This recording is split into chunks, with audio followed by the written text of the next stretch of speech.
Dozens of pro-Palestinian protesters remain at the University of Toronto's St. George campus. It is the second day of their demonstration, which has a number of demands, including that the University of Toronto boycott Israeli universities. Ali Chiasson joins us now from campus. And Ali, some developments since we talked to you last. What is the latest there? Well, Dwight, we haven't been allowed into the encampment like we were yesterday. We haven't been allowed in yet. They said they're working on it. We're not quite sure why, but you can just have a look inside here. There's some signage and a group of folks setting up a media check-in point. That appears to be how they're going to be managing this encampment, at least how the protesters will be interacting with the media. I'm told it's still mostly students staying in those tents, alumni and faculty, 2 people per tent. Our last count had about 60 tents in there. Now, they were joined by about 1,000 other supporters last night around 7 o'clock in the evening. They had their phones out. They were rallying with them, singing some of the same chants in support of the encampment. Also present were the Toronto police, but they kept their distance. They mostly stayed in their cruisers and didn't really approach the construction fence here where the encampment is. Noticeably absent so far has been U of T President Merrick Gertler. U of T says that they are open to dialogue with the encampment supporters, but the encampment people here, they're saying they are sick of just the dialogue and the ongoing talks. They want real action.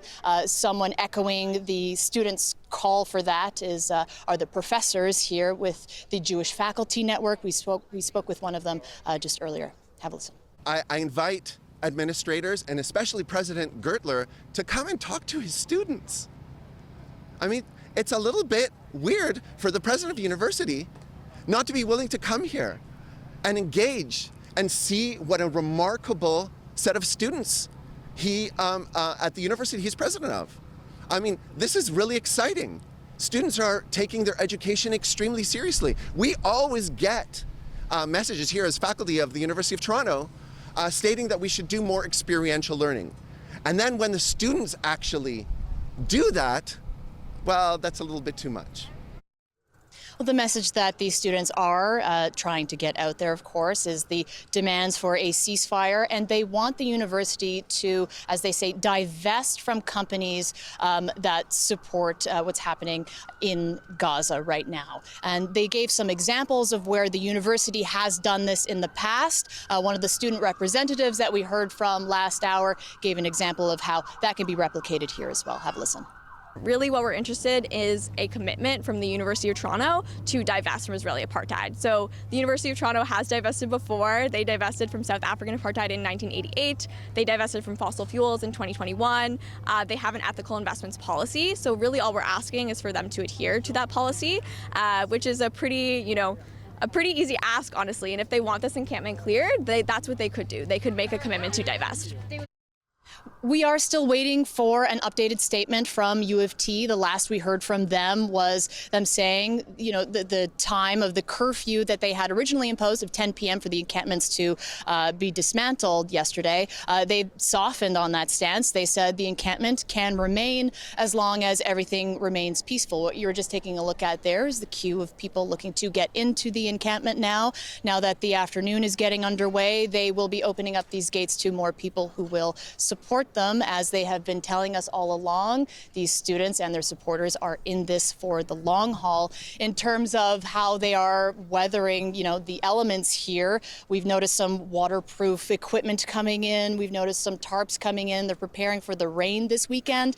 They've actually stopped taking food donations because they received so many so far, more than they can actually put to use now. They're sending some of that food out to food banks. And so things are still in motion and still up in the air. Also, whether or not we will be allowed in, we're not sure when that will happen, but we will keep the ongoing coverage from here.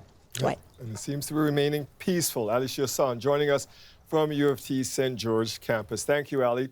Now, Toronto Mayor Olivia Chow weighed in on the protests this morning. Understand that they want to express themselves under the charter. They do have the right to assemble, as long as done without hate, respectfully, peacefully, lawfully. As to what's happening at U of T in terms of King's College Circle, that is a private space that belonging to the University of Toronto. So it's up to the University of Toronto to work out what their security arrangement is with the police. And the province released a statement regarding the protests saying, quote, as they would with any other illegal act, we expect that institutions will work with police and campus security to address any incidents of hate and racism, unauthorized encampments and occupations, and all other forms of discrimination at their institutions.